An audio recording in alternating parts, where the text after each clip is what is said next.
In a way, there are two standard views of federalism. One of the things I was reading said, well, and of course we all know that federalism in America came out of the British Empire. So the colonists had lived under these multiple levels of government with their towns and then their colonies and then the authorities in Great Britain, and that sort of transmuted into American federalism with the states and the national government, and that was sort of a seamless transition.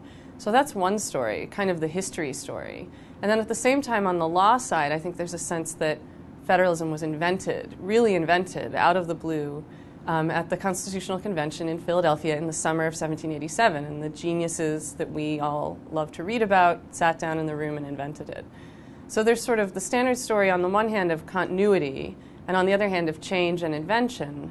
And I thought there's sort of something in between. And my story in my book, The Ideological Origins of American Federalism, which is coming out from Harvard University Press, it's sort of both.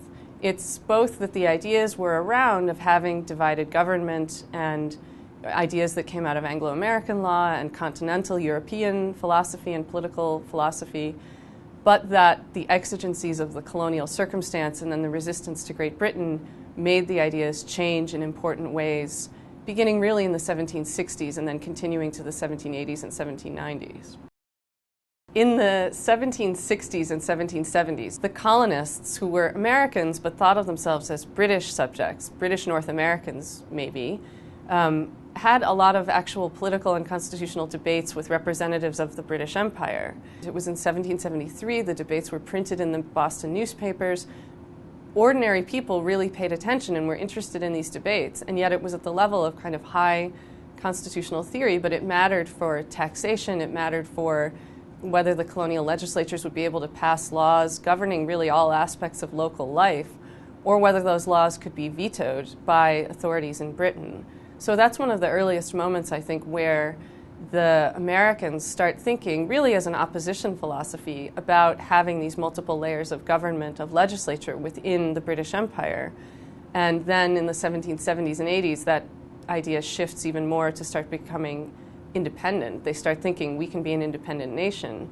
But it's really in the 1760s and 70s when they start articulating this theory, which comes from within the British imperial system.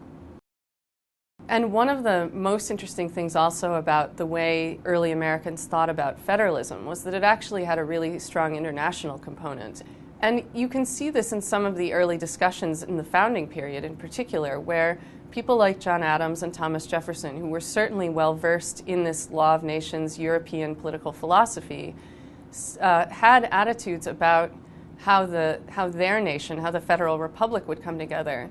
In the late 1770s and early 1780s, John Adams referred in a letter to the Massachusetts congressional delegation as our embassy. So they really regarded their representatives in Congress as the ambassadors of Massachusetts to this general government, the United States and Congress assembled, which I think shows that, yes, they were building a nation, and that was a large part of their focus, but they also had a very strong sense that the colonies and then the states mattered and had individual roles, and that it was important to think of the government, the general government, as bringing them all together in a kind of league.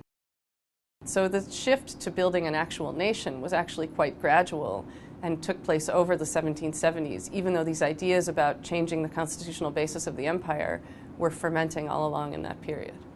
Well, I think they're important because often there's a story about American federalism that says it was necessary, that it was kind of a way of saying, look, we have states and we have a general government. This is now around the time of the Revolution, and we're sort of stuck with them, so we need to come up with a theory that will accommodate them, because we can't just have a completely unitary government like France, for instance, where all authority really comes from the center. And so in modern debates, for instance, in modern constitutional law, federalism is always this huge subject of debate. It's a background norm. We try to think about how it should inform decisions of the Supreme Court or acts of Congress or the states. But there's always this question of, well, what does it really mean? And of course, the meaning of federalism has changed over 2+ centuries. But the original conception of it as a real idea and a way of having multiple levels of government within one, I think, is still important and still can inform our understanding of how it should operate today, and something that is uniquely institutionalized in the United States And that was part of the awareness people had in the early period of the revolution and after.